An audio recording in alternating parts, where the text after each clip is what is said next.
লাগা কাছে আসা, এরই নাম ভালোবাসা।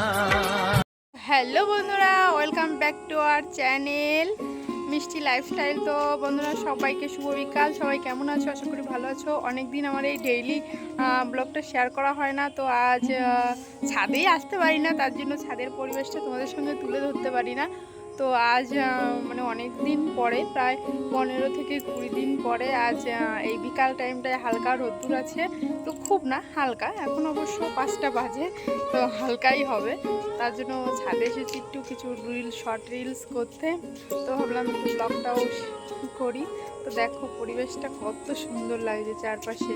আমি প্রতিনিয়ত এই সেম ব্লগই দিই। তোমরা হয়তো আমাকে গালাগালি দিতে পারো, কিন্তু আমার কিচ্ছু করার নেই। করছিলাম আর আমার পাগল এসে দাঁড়িয়ে আছে, জড়িয়ে ধরেছে। তো আমার শুনটু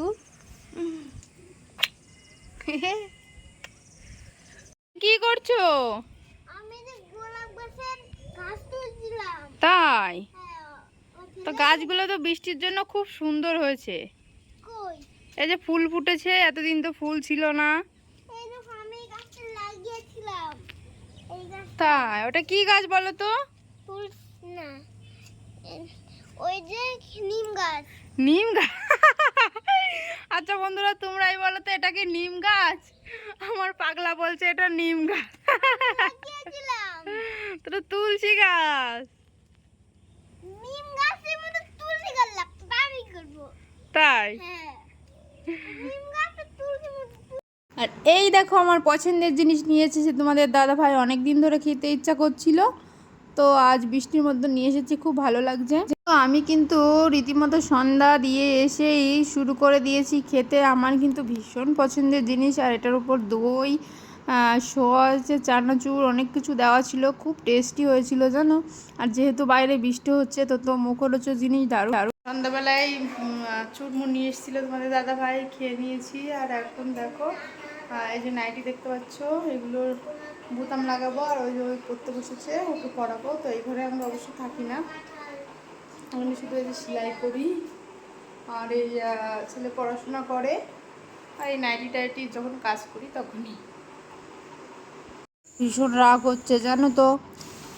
খাওয়া দাওয়া হলো, এবার তোমার দাদাভাই দেখো রাত করে মাংসও নিয়ে এসেছে। এবার বুঝতে পারছি কেন চুরমুর নিয়ে এসেছে। তো এই রাত করে কার ভালো লাগে বলো? এখন বাজে 9টা, তো এখন মাংস রান্না করছে। আর এটা তোমরা কমেন্ট করে বলো তো এটা কিসের মাংস। এই গরম জলটা দেখতে পাচ্ছ, আমি কিন্তু মাংসর মধ্যে বরাবরই গরম জল দিয়ে থাকি। আর যদি ওই পাশে যদি মানে গ্যাসটা ফাঁকা না যায়, যদি অন্য কিছু থাকে ভাত বসানো, তবে আর দিতে পারি না। তো এখন কিছু নেই, তো রুটি হবে আর মাংস হবে। তা এবার তো তোমরা বুঝতে পারছো কিসের মাংস।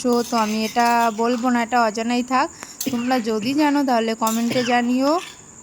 আর দেখো তোমাদের সঙ্গে গল্প করতে করতে আর মানে ভিডিও করতে করতে তো আমার কষানো হয়ে এসেছে। খুব একটা বেশি টাইম লাগেনি, যেহেতু গরম জল ইউজ করেছি। তো এবার দেখো খুব সুন্দর লাগছে। আমি যেহেতু খাই না, কিন্তু দেখে মনে হচ্ছে যে খাই। দারুণ লাগছিলো দেখতে। ফোনে কতটা ভালো লাগছে তোমরাই কমেন্ট করে জানিও। আর এবার তো বুঝতেই পেরেছো যে কিসের মাংস এটা। তো তাও আমি বলবো না, এটা তোমাদের মাংসটা রান্না করে তারপর এদিকে ভাত বসিয়ে দিলাম হালকা। সবাই রুটি খাবে আর কেউ কেউ আবার ভাত খাবে। তো বন্ধুরা, খাওয়া দাওয়ার ভিডিওটা করতে পারিনি, তো ছেলেকে খাওয়াচ্ছিলাম। আর এটা হচ্ছে ডিম ভাজার ভাত, এটাই আমার খাবার। তো গুড নাইট, আমি যতক্ষণ খেয়ে নিই। ভালো থাকো, নেক্সট ভিডিওতে দেখা হবে।